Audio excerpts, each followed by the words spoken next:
Last week, Friday, everybody was supposed to turn in your little 3x5 cards. On that card, you gave me your name, the name of your company that you're creating, your company name, the kind of shoe that you go on. What's the market? Who is your target market?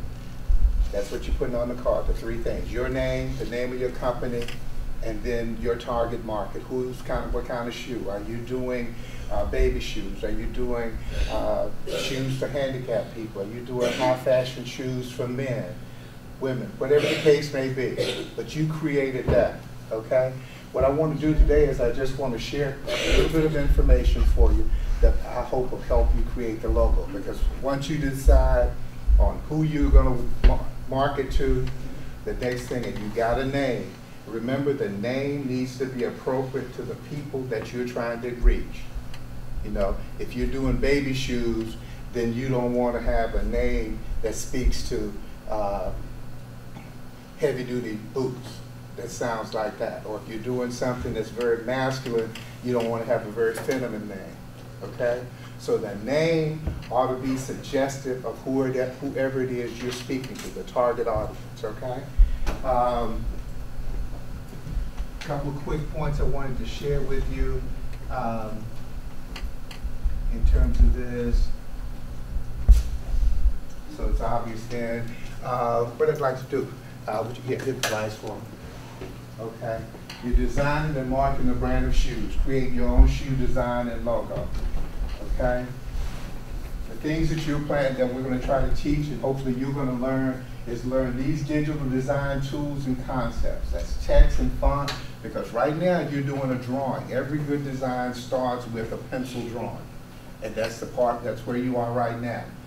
Okay, if you don't have a template from what we did last week, then let me know so I can get you one. But I think everybody's got a template, and from what I've seen so far walking around the room, everybody's doing a good job and is way down the road in this. But once we do that and you finish your design, then we're going to be scanning your design into the computer and putting it into Photoshop. In Photoshop, we're going to be spending more time on text and fonts, but even right now, these two elements, shape and color, which are elements of design, are critically important.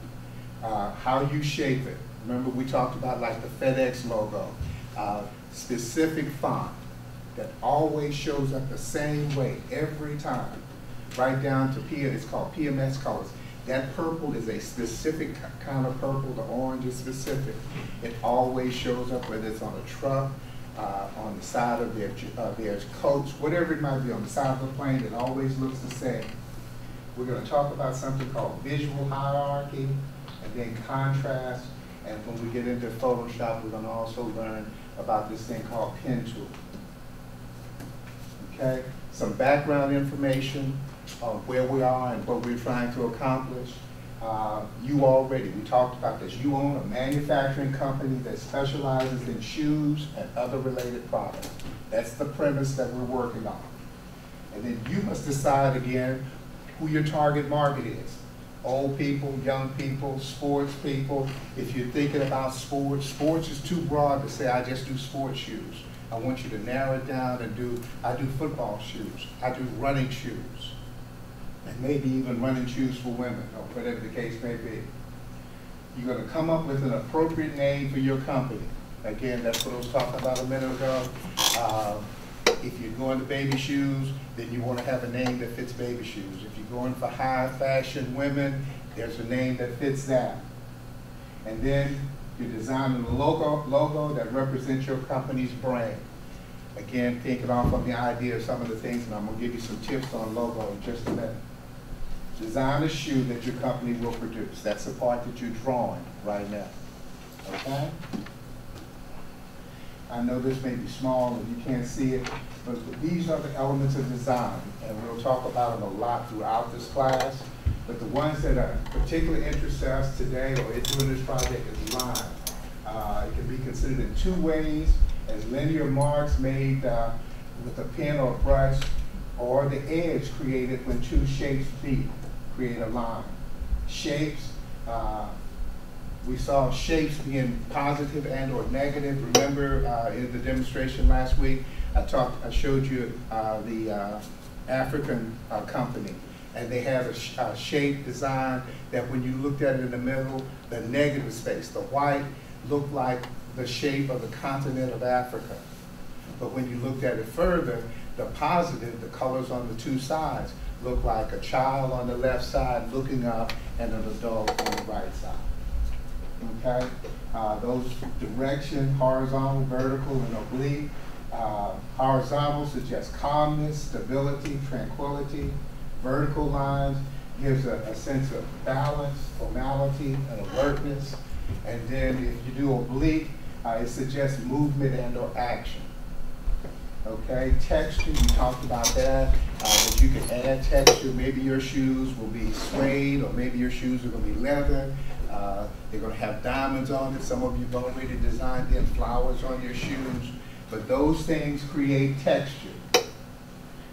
Color, and I want to spend a little bit more time on that in just a minute when I talk through here. Be unique and clever. Okay? Unique. Your design ought to be your design. It ought to suggest your name, what you're trying to accomplish. When the people see your name, it ought to suggest the kind of market you're going after. It ought to say something about the shoe. Okay? A logo is what helps distinguish a brand from its competitors. So it's important that the image stand out from the rest, something many brands struggle with. You got to understand your brand. A logo is an image, but it's also an introduction to the brand. If you're trying to reach a specific audience when designing, you must keep this in mind. So if we're going after men, adult men that are stylish, that's one market versus adult men who are trying to be casual. Okay? Another tip, color is key. I just mentioned that. With taking the brand's personality into account, you should think about every aspect of the image. You know, we talked early, a couple of weeks ago, when we were talking about what's the color of stop. What's the color that would represent stop? What about red? Okay? So whenever you come to a stop sign, even if you didn't know, anywhere, almost in any country, a stop sign is always going to be red. What's the color of go? Green. Green. Good, good. Okay? What's the color of caution? Yellow. Yellow. Okay? If you're trying to buy a gift for a young male child, what color might you be safe in buying? Blue. Okay? If you're buying for a young female, pink. These things have become natural colors that we assume to be correct. That doesn't mean that everything blue is for a man and everything pink is for a lady, but those are some assumptions that you could use to help you create a design and have it speak to people, because the colors already mean something to people. The psychology of color. Some people did a study and they came up with the idea that red is energetic, sexy, bold.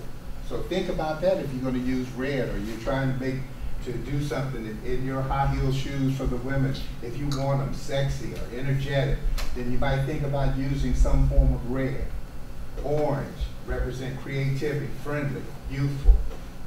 People tend to respond to yellow as being sunny, inventive, optimistic. Green, in terms of what we're doing in terms of a logo, growth or organic. So if you've got a shoe that speaks to the organic market, or it's good for your shoe, it's good for your feet, you can walk a long way. You might think about using something in the color of green, or using green in there. Blue, professional, medical, tranquil, and trustworthy are some of the key words that come about when you're using that particular color. Purple, representative spiritual. Some of the words that come to mind then are spiritual, wise, evocative. Black, remember we used Formula One, and we said that the black side of Formula One was powerful. And we said the red side was energetic. We talked about the speed that it evoked. Okay? It plays out in these colors. Black being incredible, powerful. White, simple, clean, and pure. Pink can be fun, flirty, and brown, rural, historical, steady. Okay? So playing with colors, these are not absolute, but these will lead you in the right direction if in fact you are thinking about how you want to use colors and how people tend to respond to a certain color. Okay? What's in a name? A name could be two things we talked about. It could be a word or it could be a symbol. What FedEx has done is that they've used the word. They created, Federal Express was the name of the company when Fred Smith first started it out. He simplified it and they made it FedEx, and then when we studied it last week, we found out that it had an arrow inside the name that indicated speed, etc., that kind of thing. Okay, IBM simply uses its initials, IBM, and that becomes its logo. But it's presented in a very specific way, a very specific font, always uppercase, etc. Okay? So Coca-Cola is a name, and its logo is its name. But the way Coca-Cola is presented, the kind of font that it uses, and the way they spell it out, and the colors they use, the white on red, you can see Coca-Cola anywhere.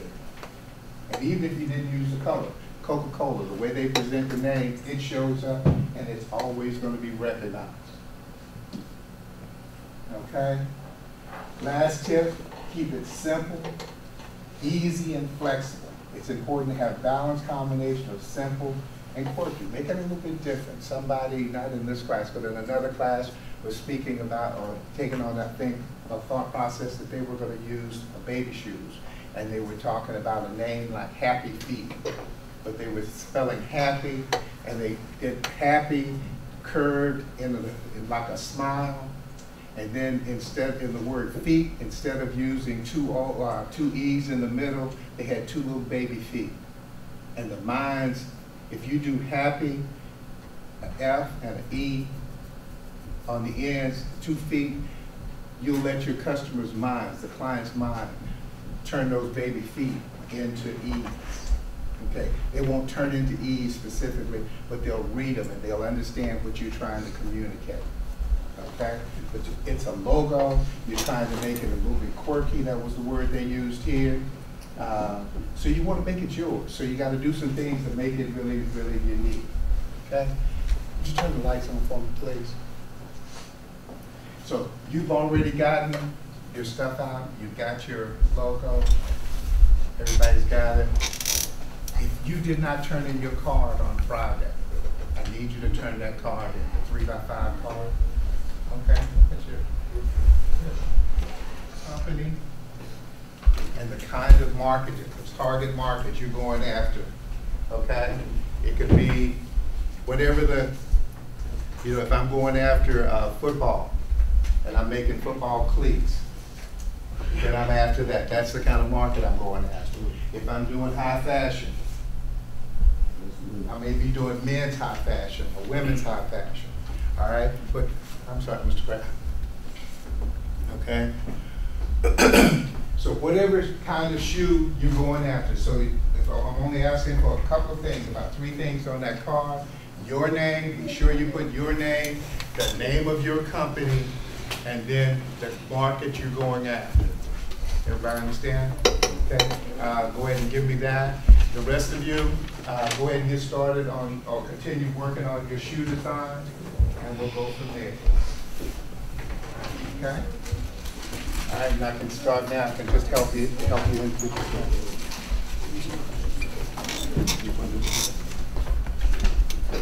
Did I have, anybody else? Okay. That's what we got. So now we can just kind of go ahead and okay. I'll come pick them up in a minute. Okay, I appreciate your attention. Let's go ahead and I'll come around and work with anybody that needs help. Does anybody need a template? Remember, if you cannot draw, and I showed you, you saw one of the shoes that I showed you, that we could do that. Or maybe we go on the internet and find something that's similar to you. Please keep in mind, you cannot take anybody else's logo. So if somebody has, if you're doing athletic shoes, if you do a Nike, you want to start with a Nike, you got to do it swoosh right away. It doesn't even exist on your shoe. And then if you're taking somebody's shoe, you can't trace the shoe and then give me the shoe and say it's yours. You got to do something different to the shoe. So if the shoe is a lace up, you might make it a slip on. If it's made out of canvas, you might make it out of leather. Put on there, you put in your name, the name of your company, and the kind of market you're going after. What kind of shoe are you creating? Right? A pencil? Here, look at the little bucket right behind my desk. Okay? So I'll go ahead and help anybody individual in need.